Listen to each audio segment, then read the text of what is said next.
আপাতত এতটুকু বিষয় আপনারা কি সবাই ক্লিয়ার? মানে একটা কনস্ট্রাক্টর ফাংশন বানানো, সেই ফাংশনের ভিতরে ভেরিয়েবল নেওয়া, সেই ফাংশনের ভেরিয়েবল নেওয়া, সেই ফাংশনের হচ্ছে আপনার ফাংশন, আবার ফাংশন নেওয়া, এবং সেই ফাংশনটাকে কল করে সেই ফাংশনের ভিতরে ভেরিয়েবল এবং ফাংশনগুলোকে বাইরে এনে কল করা, এই প্রসেসটুকু কি সবাই বুঝতে পেরেছেন? জি স্যার। বাসায় বারবার বারবার প্র্যাকটিস করবেন। এবার আসেন, তাদের একটা নাম আছে, এই আশরাফ, সে হচ্ছে কনস্ট্রাক্টর ফাংশন। বুঝতে পারছেন তো সবাই নাকি? জি জি স্যার। এই আশরাফটা কি? সে হচ্ছে কনস্ট্রাক্টর ফাংশন। মনে রাখবেন, এই আশরাফ কনস্ট্রাক্টর ফাংশনের ভিতরে এই যে নেম, এইজ এবং স্কিল, এগুলা কি ভেরিয়েবল না? জি স্যার। জি স্যার। কি বুঝতে পারছেন তো? এগুলো তো ভেরিয়েবল নাকি? জি স্যার। কিন্তু আমরা এই নেম, এইজ এবং স্কিল, এগুলো কিন্তু ভেরিয়েবল, সত্যি সত্যি এগুলা ভেরিয়েবল, কিন্তু এগুলাকে আমরা ভেরিয়েবল বলবো না। এগুলো হচ্ছে আশরাফ এই কনস্ট্রাক্টর ফাংশনের প্রপার্টি। একই জিনিস, নামটা চেঞ্জ। ঘটনা বুঝতে পারছেন তো সবাই নাকি? কাজ কিন্তু একই, ঘটনাও একই, বাট নামটা শুধু প্রপার্টি বলবো আমরা এটাকে। সবাই কি ব্যাপারটা বুঝতে পেরেছি আমরা সবাই? জি স্যার। বুঝতে পারছেন? আর এই যে ফাংশন দেখতে পাচ্ছেন, আকাশ, বাতাস, এগুলো কিন্তু ফাংশন। বাট একটু কনস্ট্রাক্টর ফাংশনের ভিতরে যখন আমরা ফাংশন নিব, এটাকে ফাংশন না বলে আমরা বলবো মেথড। আমরা কি বলবো বলেন সবাই? মেথড আমরা বলবো আসলে। মানে ব্যাপারটা হলো কি, যে ধরেন একজন টিচার, উনি যদি স্কুলে পড়ান, শিক্ষক বলে ওনাকে। আবার টিচার উনি যদি মাদ্রাসায় পড়ান, ওনাকে কি বলে? জিনিস কিন্তু একটাই, হুজুর। টিচার উনি যদি ভার্সিটিতে পড়ান, প্রফেসর, নাকি? হ্যাঁ। আবার টিচার, এই যে আমার আশরাফুল হক টিচার, আমি তাহলে কি? মেন্টর। ব্যাপারটা বুঝছেন তো? জিনিস একটাই, বাট এক এক জায়গায় থাকার কারণে তার নামটা চেঞ্জ হয়ে যাচ্ছে। ব্যাপারটা কি বুঝতে পারছেন তো সবাই নাকি? কনস্ট্রাক্টর ফাংশন যখন আমরা নিব, এটা কনস্ট্রাক্টর ফাংশন, ঠিক আছে? এটা কিন্তু কনস্ট্রাক্টর ফাংশন। এই কনস্ট্রাক্টর ফাংশনের ভিতরে যখন আমরা কি নিব, হ্যাঁ, ওপির মতো না, এটা ওপির মানে বিষয়, বাট আমরা ওপি নিয়ে চিন্তা করবো না আর কি। এটা অবজেক্ট ওরিয়েন্টেড প্রোগ্রামিং এর কনসেপ্ট, বাট আমরা ওইদিকে ওই বিষয়গুলো নিয়ে চিন্তাও করবো না। আমরা চিন্তা করবো এটা হচ্ছে নেতা, এটা পাতি নেতা, এটা পাতি খেতা, মানে আপনার ওই যে মানে আন্ডার, তার আন্ডারে হচ্ছে আপনার টোটালি সবগুলো জিনিস আছে এখানে। সবাই কি ব্যাপারটা বুঝতে পারছেন সবাই নাকি? জি স্যার। সবাই কি বুঝতে পারছেন? ওকে। এখানে মেইন জিনিসটা হচ্ছে আপনার এই বিষয়গুলো কিন্তু আপনাকে মাথায় রাখতে হবে, কিন্তু নামগুলো চেঞ্জ করে দিব। যেমন ফাংশন আশরাফ, সে হচ্ছে কনস্ট্রাক্টর ফাংশন, ভেরিয়েবল গুলো ভেরিয়েবল, বাট তাদেরকে আমরা এখন বলবো প্রপার্টি। আশরাফ কনস্ট্রাক্টর ফাংশনের প্রপার্টি, মানে কনস্ট্রাক্টর ফাংশনের ভিতরে যদি কোনো ভেরিয়েবল থাকে, সেগুলোকে আমরা কি বলবো? প্রপার্টি। আর কনস্ট্রাক্টর ফাংশনের ভিতরে যদি কোনো ফাংশন থাকে, সেগুলোকে আমরা ফাংশন না বলবো মেথড। মানে নামটা শুধু একটু চেঞ্জ করে দিব, সব কাহিনী কিন্তু সেম আগের মতনই। আমি কি আপনাদের সবাইকে বুঝাতে পারলাম নাকি? জি স্যার। জি স্যার। সবাই কি বুঝতে পেরেছি আমরা সবাই? জি স্যার। জি স্যার। ওকে, তাহলে চলেন আমরা একটা কাজ করি। এখন আমরা এতদিন যে ফাংশনগুলো বানাইছি, সেই ফাংশনগুলোর আজকে কনস্ট্রাক্টরের ভিতরে করে আমরা কাজগুলো করবো। আসলে functions.php তে আমরা যাই, চলেন গিয়ে এখানে যা ছিল সব ডিলিট। সবাই রেডি তো নাকি? আমরা এখন কনস্ট্রাক্টর ফাংশন বানিয়ে টোটাল উড়াধুরা একটা কাজ করতে থাকবো আর কি। সবাই কি রেডি? রেজাল্ট সিস্টেমটা করব নাকি ভাইয়া? রেজাল্ট সিস্টেম আপনাদের দিয়ে দিব, রেজাল্ট সিস্টেম আপনাদের দিয়ে দিব, ঠিক আছে? আমি বাকি সবগুলো বানাচ্ছি আর কি, ইউটিলিটি বানাচ্ছি আর কি, ঠিক আছে? ইউটিলিটি কনস্ট্রাক্টর ফাংশনটা আমি বানাচ্ছি। সবাই কি রেডি? সবাই জি স্যার। নাইস। এবার দেখেন আমরা এই যে কিছুদিন আগে এইচ ক্যালকুলেটর বানাইছিলাম, রাইট? এইচ ক্যালকুলেশন করার জন্য। তারপরে ওই যে আপনাদের লাস্ট ক্লাসের অ্যাসাইনমেন্ট ছিল কারেন্সি কনভার্টার, ছিল তো নাকি? তাই না? জি কারেন্সি কনভার্টার ছিল, এইচ ক্যালকুলেশন ছিল, তারপরে কি ছিল বলেন দেখি? এরিয়া ক্যালকুলেশন, এরিয়া ক্যালকুলেশন ছিল। তো দেখেন এই যে ফাংশন, এখানে একই জাতীয় ফাংশনগুলোকে একসাথে রাখা উচিত। একই জাতীয় ফাংশনগুলোকে, যেমন আমি একটু বলি, একটু আগে আমাদের এখানে, আমি ওই আলোচনা যাব না, ইমরান ভাই যেটা বলছিলেন, এখন এই মুহূর্তে গেলে অনেকে কনফিউজ হয়ে যাবেন, ভবিষ্যতে আমি এটা নিয়ে আলোচনা করব। আমি একটা কাজ করবো, সেটা হচ্ছে আপনাদের লাস্ট ক্লাসে যত অ্যাসাইনমেন্ট ছিল সবগুলোকে আমি একটা কনস্ট্রাক্টর ফাংশনের ভিতরে নিয়ে আসবো। দেখেন তো চলেন নিয়ে আসা যাক। আমরা তাহলে একটা কাজ করি, function.php তে আমরা একটা কনস্ট্রাক্টর ফাংশন বানাই। ফাংশন, এই ফাংশনের নাম, এটা যে কোনো নাম দিতে পারি আমরা দিলাম হচ্ছে ইউটিলিটি ফাংশন। বা ইউটিলিটি নাম না দিয়ে আমরা এত বেশি কঠিন ভাবে চিন্তা না করে, আমরা ধরেন জিল্লুর ভাই, মানে জিল্লুর ভাইয়ের অনেক প্রতিভা, বুঝছেন তো? জিল্লুর ভাই একাধারে উনি জানেন কিভাবে মানে করে মানে হ্যাঁ মাল্টি লেভেল স্কিল আর কি। তাহলে JILLEUR জিল্লুর নামে আমি একটা কি করব? জিল্লুর নামে আমি একটা কনস্ট্রাক্টর ফাংশন বানাবো। আমাকে বলেন, কনস্ট্রাক্টর ফাংশন কি আমরা বানাতে পেরেছি? স্যার ক্যাপিটাল লেটার দেন না। এই তো গুড গুড। অবশ্যই কনস্ট্রাক্টর ফাংশন বানাচ্ছে, বানান তো ঠিকই লিখছি বোধহয় জিল্লুর ভাই নাকি? জিল্লুর ভাই বানান ঠিক আছে না? জিল্লুর ফাংশন, এই জিল্লুর ফাংশন, ওনার অনেক প্রতিভা বা ক্ষমতা রয়েছে। কি ক্ষমতা রয়েছে? উনি দিস উনি কি এইচ ক্যালকুলেশন, এইচ ক্যাল মানে উনি এইচ ক্যালকুলেশন করে দিতে পারেন আর কি মানুষের, বুঝছেন?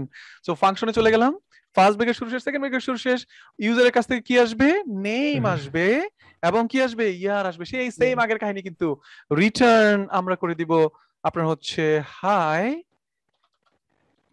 নেম, একই জিনিস, একই জিনিস টোটালি, আপনার টেনশন করার দরকার নাই।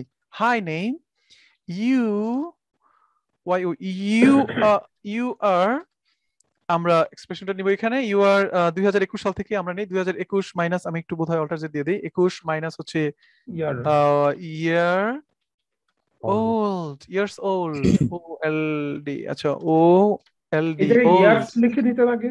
এই এস লিখে দিই একটা, চলেন। স্যার Why কুইজের টাইমটা স্যার তো years old, right, years old, জি, ব্যাপারটা কি years সবাই বুঝতে old। পারছেন? দেখেন জি ভাইয়া। জিল্লুর ভাই স্যার। হচ্ছেন আমাদের কনস্ট্রাক্টর ফাংশন, খুব মনোযোগ দিয়ে সবাই খেয়াল করে দেখেন, জিলুর ভাই হচ্ছেন আমাদের কনস্ট্রাক্টর ফাংশন, আমাদের মেইন, আসলে উনি ওনার ভিতরে অনেক ক্ষমতা থাকবে, মানে উনি অনেক কিছু করতে পারবেন আসলে, ব্যাপারটা বুঝতে পারছেন? সো এবার কাহিনীটা দেখেন, আমরা দিস এইচ ক্যালকুলেশন করে ফেললাম, এবার আসেন জিলুর ভাইয়ের আরো অনেক ক্ষমতা আছে, কি ক্ষমতা বলেন?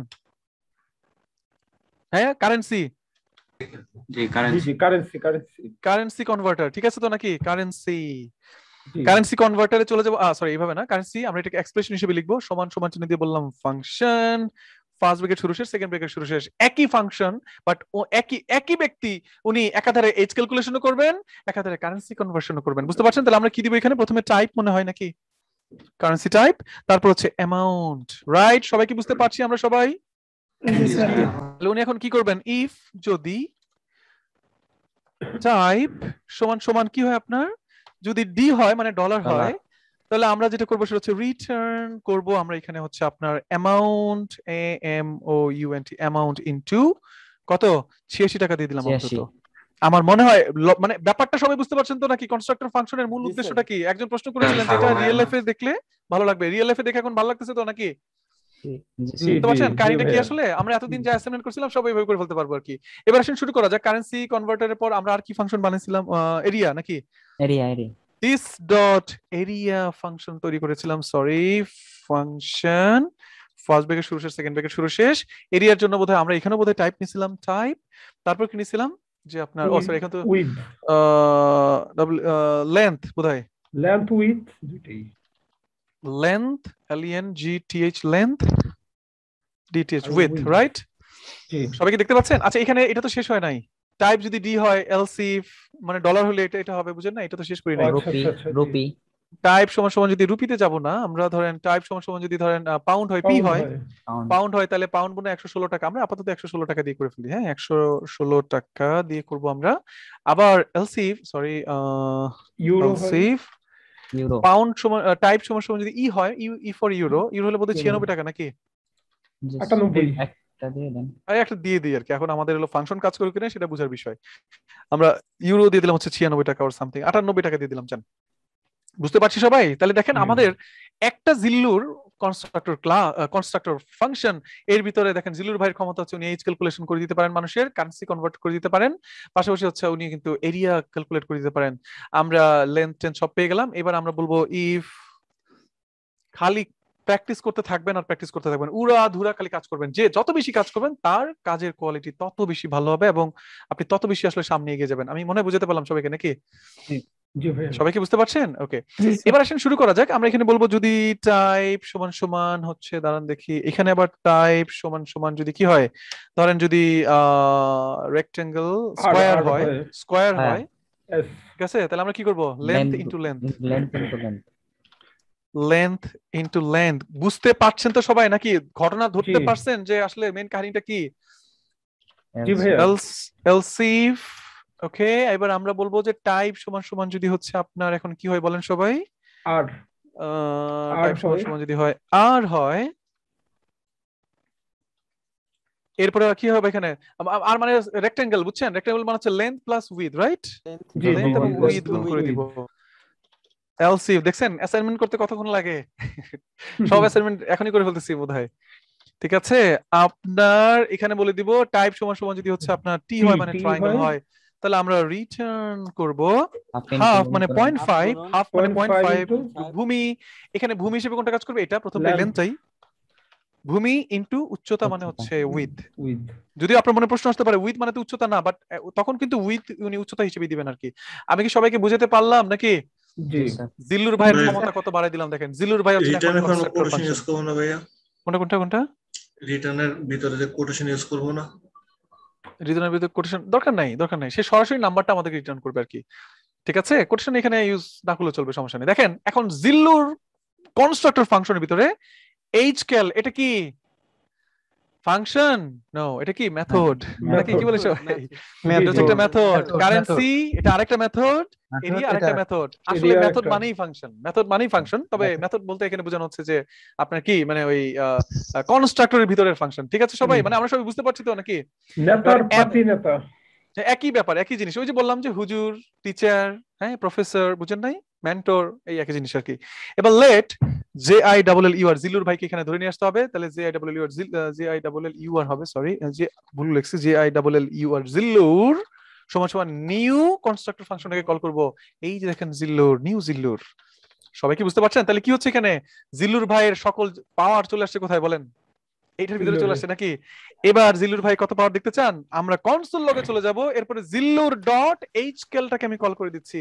এখানে আমি নাম বলে দিলাম আশরাফ। দেখেন একই জিনিস, বাট আমরা একটু ভিন্ন ভাবে করছি এখন। এবং এখানে বলে দিলাম আমার জন্মসাল হচ্ছে 2010 সাল ধরেন। আমি যদি রিলোড দেই, আমার মনে হয় এখন ছোট করার সময় এসে গেছে। Hi Ashraf, you are 11 years old. কাজ করছে বলেন তো দেখি সবাই। জি স্যার ভাই এদিকে কি প্রম্পট থেকে নেওয়া যাবে না? কি প্রম্পট থেকে নেন, আপনি প্রম্পট থেকে নেন। এই যে আশরাফ নেম এবং এটা প্রম্পট থেকে নেন না, সমস্যা তো নাই। দুটো ভেরিয়েবল নিয়ে প্রম্পট থেকে নিয়ে সেই ভেরিয়েবল এখানে বসাই দিবেন, তাহলে কাজ করবে। বাট কাজ করছে কিভাবে দেখেন? জিল্লুর কনস্ট্রাকশন মানে কনস্ট্রাক্টর ফাংশন থেকে আমরা এইচকেল মেথডটাকে কল করে কিন্তু কাজ করতে পারছি। আপনারা বলেন এটা কি আহামরি কঠিন কিছু নাকি একই জিনিস আর একটু স্ট্যান্ডার্ড ভাবে করা হচ্ছে? কি বলেন সবাই? একই জিনিস আর একটু স্ট্যান্ডার্ড ভাবে গুছিয়ে করা হচ্ছে। এবার জিল্লুর ভাই ভালো কথা উনি বের করে ফেলেছেন। এবার আবার জিল্লুর থেকে আমরা কি করব? কারেন্সি বের করব। আসলে বুঝতে পারছেন? আমরা চলেন দেখি একটু CU। দেখেন আমি টাইপ করতে দেরি, বাট আমাকে ভিজুয়াল স্টুডিও কোড সাজেশনে দেখাতে কিন্তু দেরি করতেছে না, বুঝতে পারছেন? কারেন্সিতে চলে আসলাম। তো প্রথমে আমাকে টাইপ দিতে হবে। আমি টাইপ দিলাম হচ্ছে ডলারে কনভার্ট করব। আমি কত ডলার? ধরেন আমি $300 সমান সমান বাংলাদেশ টাকা কত টাকা? 25,800 টাকা। সবাই কি দেখতে পাচ্ছি আমরা সবাই নাকি? কি সবাই দেখতে পাচ্ছেন? জি স্যার। মানে একই মানুষের কত পাওয়ার, ক্ষমতা আর কি। ঠিক আছে, পাশাপাশি আমরা আরো একটা কাজ করব। সম্ভবত লাস্ট ফাংশনটা কি ছিল আমাদের? এরিয়া বের করার ছিল। আমরা এখন ট্রায়াঙ্গেলের একটা এরিয়া বের করব। তাহলে ট্রায়াঙ্গেলের প্রথমে আমরা কি দিব? হাফ ইনটু ভূমি দিলাম হচ্ছে 10, উচ্চতা দিলাম হচ্ছে 30। রিলোড দেন, আমাদের এই যে ট্রায়াঙ্গেলের এরিয়াটা কিন্তু বের করতে পারছি। অর্থাৎ কনস্ট্রাক্টর ফাংশন এটা হচ্ছে ভাস্ট একটা ফাংশন, অনেক বড় একটা ফাংশন। এটা হচ্ছে এমন একটা জিনিস যে আপনার একটা সে তার ভিতরেই অনেক অনেক ফাংশন থাকতে পারে এবং সেগুলো আমাদের কাজে অনেক হেল্প করতে পারে। সো আমি মোটামুটি আপনাদেরকে লাস্ট ক্লাসের সকল জিনিসপত্র বুঝিয়ে দিতে পারলাম বলে মনে হচ্ছে। আপনাদের মানে এই সপ্তাহে ছোট ছোট যেগুলা প্রজেক্ট গুলো করেছি সেটা একটাতেই করা যাবে। রাইট, এটা তো আগে প্রথমে এটা শেখানো দরকার ছিল ভাই। ওই প্রথমে এটা শিখলে ব্যস্ত লেগে যেতেন। আগে ছোটগুলো শিখছেন দেখেই এটাকে এখন সহজ মনে হচ্ছে। বুঝতে পারছেন তো সবাই নাকি? সেগুলো দেখছি বলে কনসেপ্টটা এখানে এসে সবগুলো ক্লিয়ার হয়ে গেল। রাইট এখানে কনসেপ্টটা এসে এখানে ক্লিয়ার হয়ে যাচ্ছে আর কি। বাসায় বারবার প্র্যাকটিস করবেন।